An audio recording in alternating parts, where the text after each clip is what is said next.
72-এর সংবিধান মোতাবেক 24-এর ডামি নির্বাচন মোতাবেক যেই প্রধানমন্ত্রী পদত্যাগ করেন নাই আর যার কাছে পদত্যাগপত্র দেওয়া হয়েছিল তিনি পান নাই, তিনি এখনো 72-এর সংবিধান মোতাবেক বাংলাদেশের প্রধানমন্ত্রী। আবার 72-এর সংবিধান ব্যবসায় নেমেছে জাতীয়তাবাদী দল, সরকারি দল।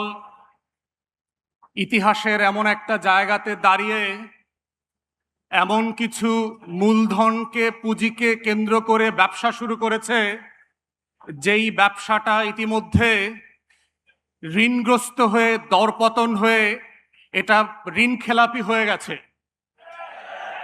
আমরা গত 17 বছর ধরে মুক্তিযুদ্ধ ব্যবসা দেখতে দেখতে ক্লান্ত হয়ে যায় নাই।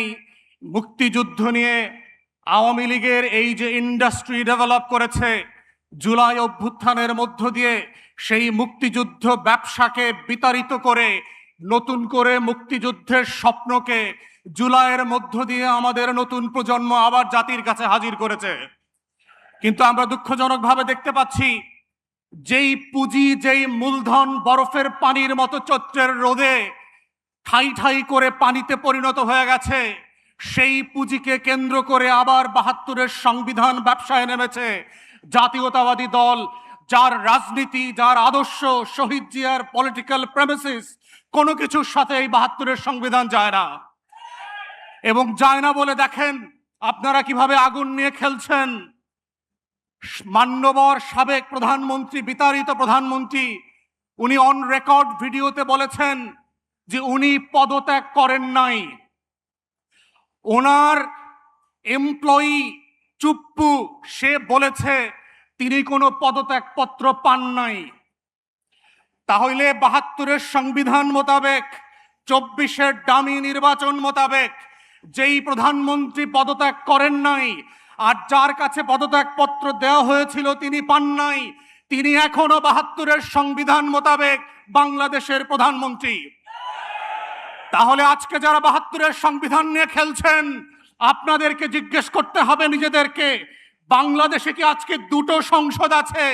বাংলাদেশে কি আজকে দুজন প্রধানমন্ত্রী আছে? একজন বিতাড়িত হয়েছেন আর একজন বিতাড়িত হওয়া প্রধানমন্ত্রীর চেয়ারে বসে আছেন। আমাদের বক্তব্য খুব পরিষ্কার, মাননীয় প্রধানমন্ত্রী, আপনি শুধুমাত্র প্রধানমন্ত্রী জুলাইয়ের কারণে, আপনি শুধুমাত্র প্রধানমন্ত্রী আমার 24-এর 1400 শহীদের কারণে, আপনি শুধুমাত্র প্রধানমন্ত্রী আমার 26,000 আহত ভাই বোনের কারণে, আপনি শুধুমাত্র প্রধানমন্ত্রী আমার 650 চোখ হারানো অন্ধ ভাই বোনের জন্য, 72-এর সংবিধানের জন্য না। তাই আজকে যারা 72-এর সংবিধান নিয়ে খেলছেন তারা আপনাদের ইতিহাস ভুলে যাবেন না। পঞ্চম সংশোধনী ফিরায় নিয়ে আসার যে রাজনীতি আপনারা প্রস্তাব করেছেন, এইটা 72-এর সংবিধানে যায় না। 72-এর সংবিধান মোতাবেক শেখ মুজিবুর রহমান এখনো জাতির জনক, এখনো স্বাধীনতার ঘোষক।